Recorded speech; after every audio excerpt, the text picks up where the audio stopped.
Hello, my name is Yoshi Weinberg. I use they, them pronouns, and I'm a flutist, harpist, and composer based in Brooklyn, New York. I'm here today to teach you a little bit about my piece, Some People Are Flowers, that was commissioned by the Flute New Music Consortium. So this first page of the piece should be played very delicately and very freely. The idea is to oscillate between the two fingerings to create this harmonic tremolo. So the very first one that we have is between B and G sharp. And it's very important to lift the entire right hand for the G sharp when you place the G sharp key down. So you'll be doing some coordinating between the right and left hands, but with a bit of practice, it should be pretty easy. So the sound I'm going for is something like this.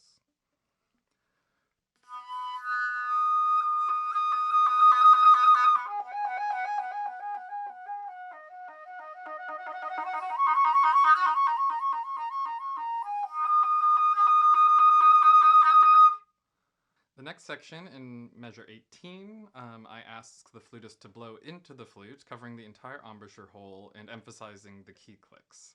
So the notes that I have written aren't necessarily the important part, but the idea is this gesture of a fluttering and noisy sound. So play around with the syllables you use, going from high to low, like while blowing into the flute and making the key clicks as audible as possible.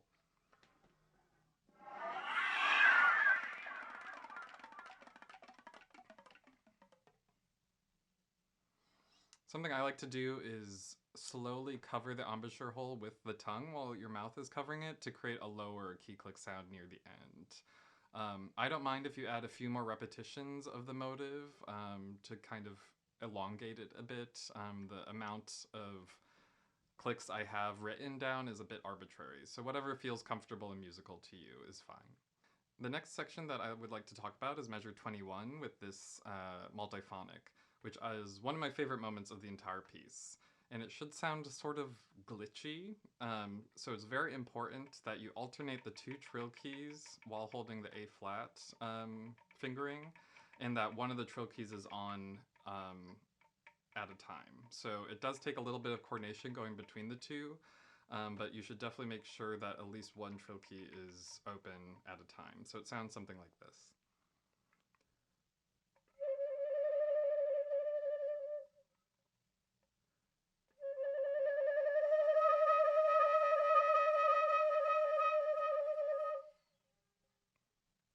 One section at 43 or so with this D and A double stop. Some people tend to play it with a burst of air at the end, which I really like and is exciting, or adding the voice near the end. The idea is just to come from nothing into this kind of explosion of sound. So whatever you can do to make that happen is appropriate.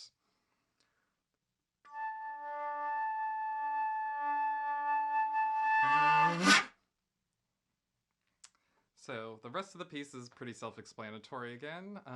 It's mostly playing regular pitches, and I think the articulation is kind of the thing that's most important here. Not too short and also not too rushed. So do please feel like you can relax a bit and not play as fast as possible so that you can really hear the melody notes that are coming out.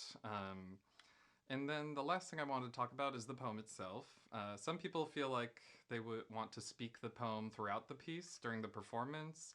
Others speak the poem in its entirety before the performance, and others don't speak the poem at all, which any of those options is fine.